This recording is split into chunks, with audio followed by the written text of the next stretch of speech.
O te mua na whaatula watu li sua lau sunga li taitai o saunina. Malau au waa.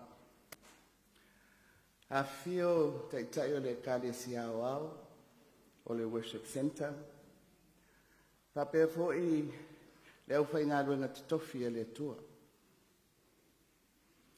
Tulauna le a fio a inga, Paolo Mangafa, ia tainane le paia o Samoa o Potopoto. E whapea wo mai masani, ua tātou MOLIMAUina nei sauninga.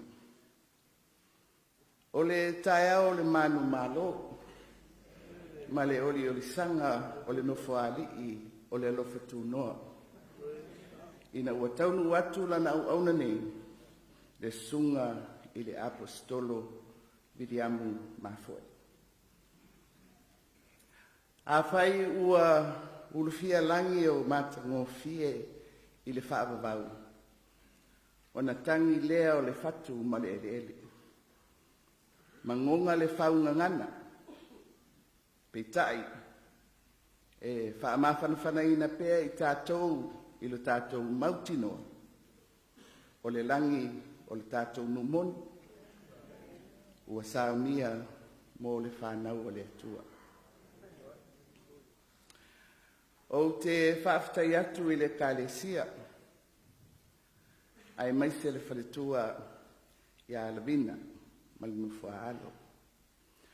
Ua maua se awa noa le Mālō, e whai ei se MOLIMAU ma se whaafitai i le soifua au auna o le sunga i le Aposetolo. O le taitai o le kālesia, worship center i Samoa, ma le lalolagi. Awa tātou te whaaloalo i e ua te tauai. Ai mai se lava i le tūlanga taitai o Viliamu i le kālesia au. O le alava ua wala au le atua e whaamanawa na ngā ruenga olo o ngā rue pea. O anga ia whaale Mālō. E mai tauina pea mai lea au ngā tūpulanga i lea au ngā tūpulanga, whesuia inga o lui tau. E whea ngai mō tātou tangata, ai maise o tātou tūpulanga talabou. Sa mātauina fo i le tele o tausanga. Whetuna inga o le soifua tāpuai, ma le whaano no manu a Samoa i le atua. O le aso mai whiringa, o le lou malona fuata. O le tarutalu fou o whesuia inga, o le ngai oi mai o le anganga o le atua, na matua i longa ai le sao o le Aposetolo Viliamu Mafo'e. E whaamalia ina, le ngā lala whaale anganga o tātou tangata. E mawhai ai ona whapea, o Viliamu o se tasi o poutu toa, na whaawhaile le ina soifua whaale anganga o le totele. Mai lava i le vai taimi na avea ai, ma whaatonu o le autalabou mo Keriso. Se ia o ina whaatuina le kālesia worship center. Ma bala awina i lona matai e taita ia le kālesia. O le sunga ia Viliamu Mafo'e, sa avea masulu whasinoala, na tūmauai le whasinomanga ma le ano fale o le soifua au auna i le atua. O i latou uma ia na ia o oina, ma whaaso oina. O le MOLIMAU, ua whaatupuina le tala lelei. Ma ua o isi atunu o le lalolagi le ngā luenga a le worship center. O na sa ia a pelepelea le ola tau mawhai, ma sa afi i whaatufunganga o le whaamanu Mālō ina o nganga, mo le atua malona Mālō.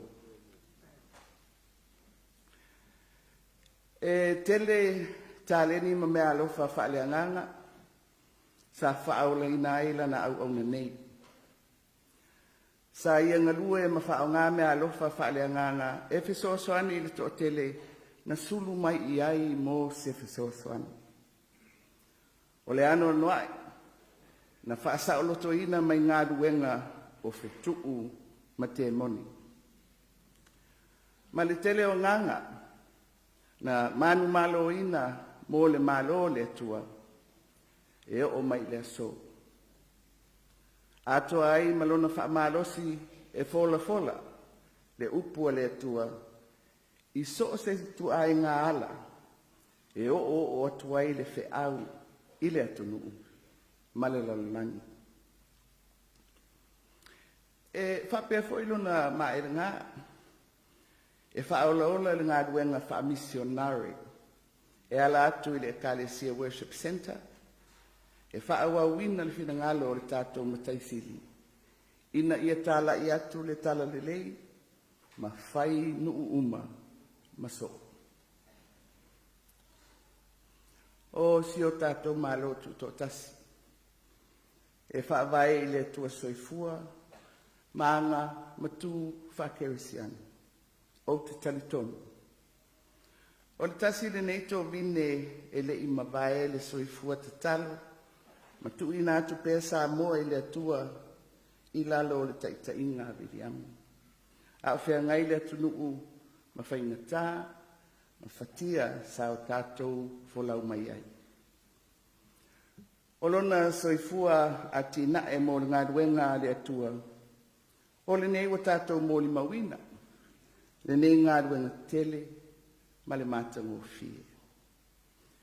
E whapea foi i le tupu pēr, o le au whae o le Ekalesia. Ia vi ia le atua i le soifua au o Viliamu ma le Ekalesia.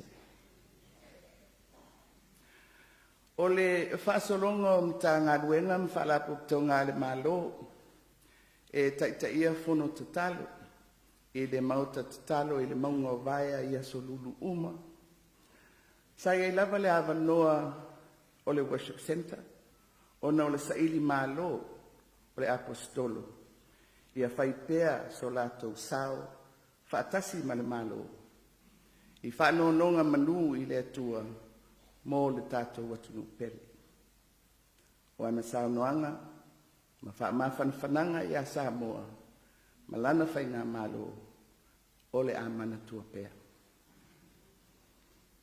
O le whaafitai le tātou Mālō, i le sauta ua o le Aposetolo, ia Viliamu, i le tapu e ina o soifua tāpua i o Samoa i le atua, e le whaititia. Pau lea o le tali, i so o se whaafita uli o le tātou soifuanga, ua nao le atua lava. Ia whaamawhanawhana, le whaletua i a lavina, ma le nofuaro.